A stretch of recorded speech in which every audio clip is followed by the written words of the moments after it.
So here with the Bakery Boys, chatting to you once again. So hello, thanks for coming down. Okay, so your music videos are all self-produced and self-funded, and they're really, really good. You always pick good locations, and the editing's on point. Why do you want to be signed? Do you want someone to do your music videos, or do you enjoy that aspect, like being creative and sort of branding yourself and being your own producers musically and video production-wise? It's really nice, kind of having that creative control.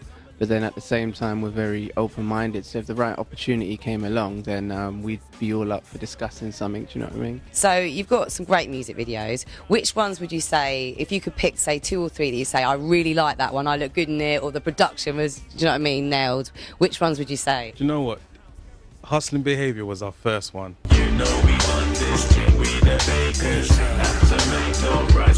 And that, I think we came in very strong. We set a very high standard for our first ever production. And Getaway, which we shot in Paris, I think that was just a whole different experience. So I kind of go with those 2 for now. So you performed at Wireless twice.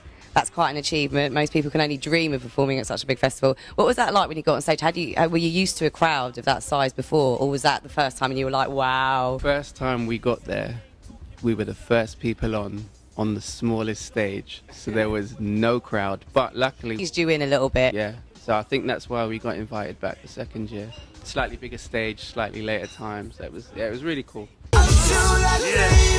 I know that you dibbled and dabbled in a little bit of fashion earlier on. Is that not happening anymore? Myself and Shaq, we were involved in fashion, and Ace was doing film. So then as Bakery Boys, it's predominantly music, but it incorporates all of it. So through the merchandise that we've got, that's where our fashion background will kind of excel. So with Bakery Boys and the profile going up, up, up, you also want your other work to sort of follow that lead. And is that because your experience is more, or because you feel like maybe you're more influential on young people or anybody who likes your music? And that takes responsibility, doesn't it?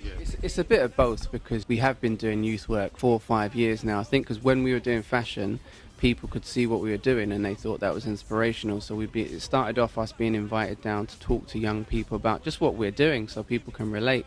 And then over the years, you know, me and Shaq have kind of been doing this the best part of 10 years. So now we're at a point where we're quite well, you know, we kind of know a lot about our industry. So basically, You've got more to teach now that you're expert. Okay, so just to wrap up, what are your plans for next year? What do you dream of happening with you guys? Loads more videos, loads more youth projects, and definitely more shows and tours. So big plans, yeah? Good luck for 2016, guys.